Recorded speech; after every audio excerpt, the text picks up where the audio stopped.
The One Year Bible, English Standard Version, February 2nd, Exodus 15:19 through 17:7. For when the horses of Pharaoh with his chariots and his horsemen went into the sea, the Lord brought back the waters of the sea upon them. But the people of Israel walked on dry ground in the midst of the sea. Then Miriam the prophetess, the sister of Aaron, took a tambourine in her hand, and all the women went out after her with tambourines and dancing. And Miriam sang to them, "Sing to the Lord, for he has triumphed gloriously. The horse and his rider he has thrown into the sea." Then Moses made Israel set out from the Red Sea, and they went into the wilderness of Shur. They went 3 days in the wilderness, and found no water. When they came to Marah, they could not drink the water of Marah, because it was bitter. Therefore it was named Marah. And the people grumbled against Moses, saying, "What shall we drink?"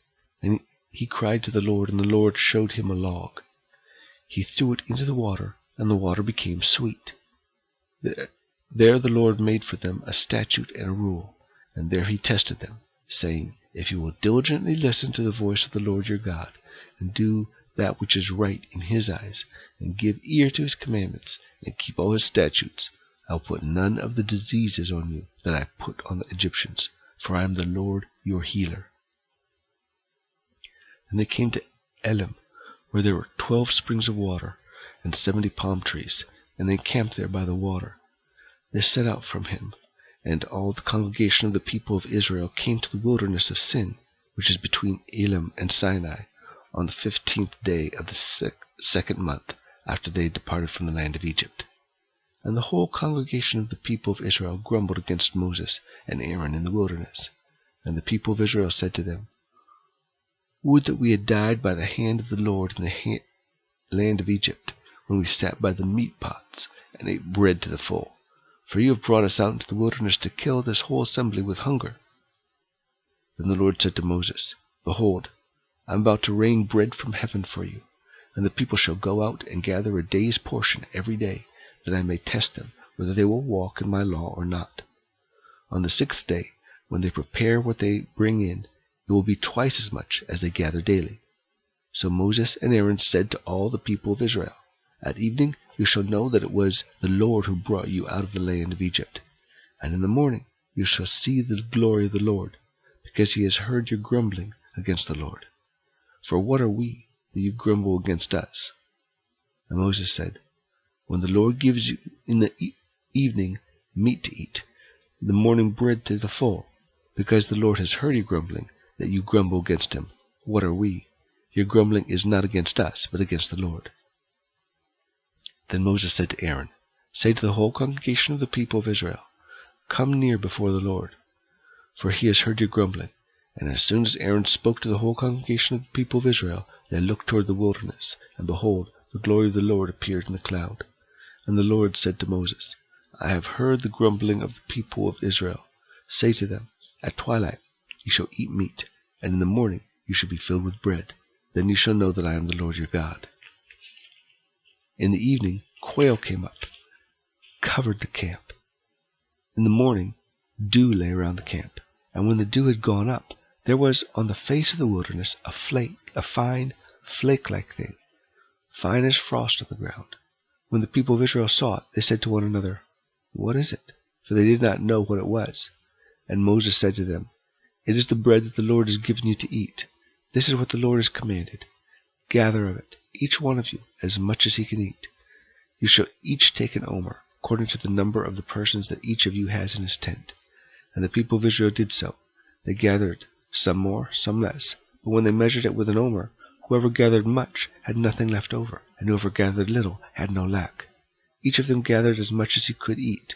And Moses said to them, "Let no one leave any of it over till the morning." But they did not listen to Moses. Some left part of it till the morning, and it bred worms and stank. And Moses was angry with them. Morning by morning they gathered it, each as much as he could eat. But when the sun grew hot, it melted. On the 6th day they gathered twice as much bread, 2 omers each. And when all the leaders of the congregation came and told Moses, he said to them, "This is what the Lord has commanded. Tomorrow is a day of solemn rest, a holy Sabbath to the Lord. Bake what you will bake, and boil what you will boil, and all that is left over lay aside to be kept till the morning. So they laid it aside till the morning, as Moses commanded them. And it did not stink, and there were no worms in it. Moses said, Eat it today, for today is a Sabbath to the Lord.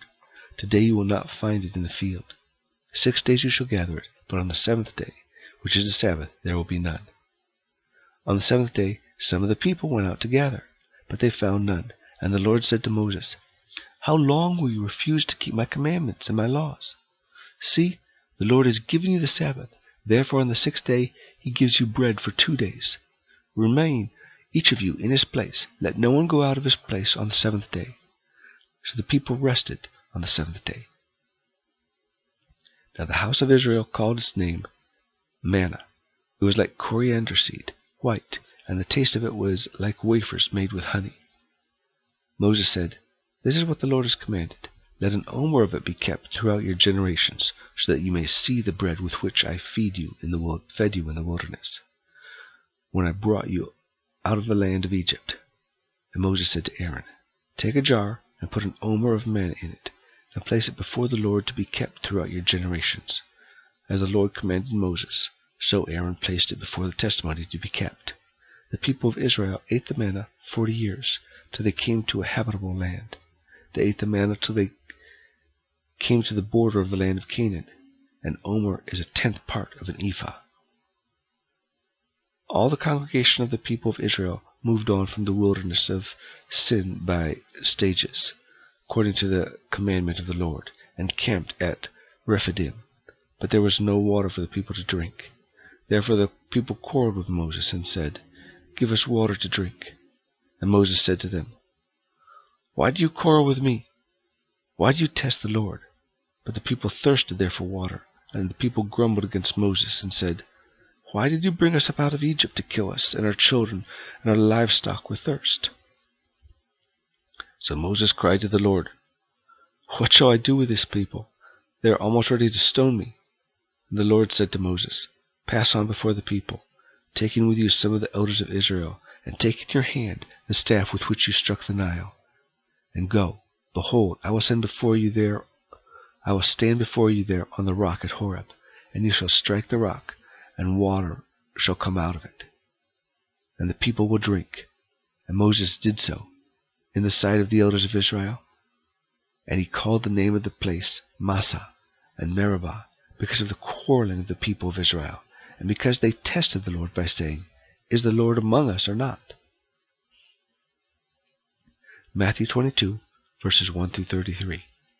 And again Jesus spoke to them in parables, saying, The kingdom of heaven may be compared to a king who gave a wedding feast for his son, and sent his servants to call those who were invited to the wedding feast, but they would not come. Again he sent other servants, saying, Tell those who were invited, See, I have prepared my dinner. My oxen and my fat calves have been slaughtered, and everything is ready. Come to the wedding feast. But they paid no attention and went off, one to his farm, another to his business, while the rest seized his servants, treated them shamefully, and killed them. The king was angry. He sent his troops and destroyed those murderers and burned their city. Then he said to his servants, The wedding feast is ready, but those invited were not worthy. Go therefore to the main roads and invite to the wedding feast as many as you find. And those servants went out into the roads and gathered all whom they found, both good and bad. So the wedding hall was filled with guests. But when the king came in to look at the guests, he saw there a man who had no wedding garment. And he said to him, Friend, how did you get in there? How did you get in here without a wedding garment? And he was speechless. Then the king said to the attendants, Bind him hand and foot, and cast him into the outer darkness. In that place there will be weeping and gnashing of teeth. For many are called, but few are chosen.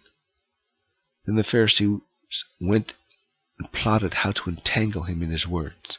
And they sent their disciples to him, along with the Herodians, saying, Teacher, we know you are true and teach the word of God truthfully. You do not care about anyone's opinions, for you are not swayed by appearances. Tell us then what you think. Is it lawful to pay taxes to Caesar or not? But Jesus, aware of their malice, said, Why put me to the test, you hypocrites? Show me the coin for the tax. And They brought him a denarius, and Jesus said to them, "Whose likeness and inscription is this?" They said, "Caesar's." Then he said to them, "Then render to Caesar the things that are Caesar's, and to God the things that are God's." When they heard it, they marveled, and they left him and went their way. The same day Sadducees came to him, who say that there is no resurrection. And they asked him a question, saying, "Teacher, Moses said, if a man dies having no children, his brother must marry his widow and raise up offspring for his brother. Now there were 7 brothers among us. The first married and died, and having no offspring, left his wife to his brother. So too the second and third, down to the 7th. After them all, the woman died. In the resurrection, therefore, of the 7, whose wife will she be? For they all had her." But Jesus answered them, "You are wrong, because you know neither the Scriptures nor the power of God. For in the resurrection they neither marry nor are given in marriage, but are like angels in heaven. And as for the resurrection of the dead, have you not read what was said to you by God? I am the God of Abraham, and the God of Isaac, and the God of Jacob. He is not the God of the dead, but of the living." And when the crowd heard it, they were astonished at his teaching. Psalm 27, verses 1 through 6, of David. The Lord is my light and my salvation. Whom shall I fear? The Lord is the stronghold of my life. Of whom shall I be afraid? When evildoers assail me to eat up my flesh, my adversaries, my foes, it is they who stumble and fall. Though an army encamp against me, my heart shall not fear. Though war arise against me, yet I will be confident. One thing I have asked of the Lord, that will I seek after, that I may dwell in the house of the Lord all the days of my life, to gaze upon the beauty of the Lord, and to inquire in his temple. For he will hide me in his shelter in the day of trouble. He will conceal me under the cover of his tent. He will lift me high upon the rock. And now my head shall be lifted up above my enemies all around me. And I will offer in his tent sacrifices with shouts of joy. I will sing and make melody to the Lord. Proverbs 6, verses 20 through 26. My son, keep your father's commandment, and forsake not your mother's teaching. Bind them on your heart always. Tie them around your neck. When you walk, they will lead you. When you lie down, they will watch over you. And when you awake, they will talk with you. For the commandment is a lamp, and the teaching a light, and the reproofs of discipline are the way of life, to preserve you from the evil woman, from the smooth tongue of the adulteress. Do not desire her beauty in your heart, and do not let her capture you with her eyelashes. For the price of a prostitute is only a loaf of bread, but a married woman hunts down a precious life.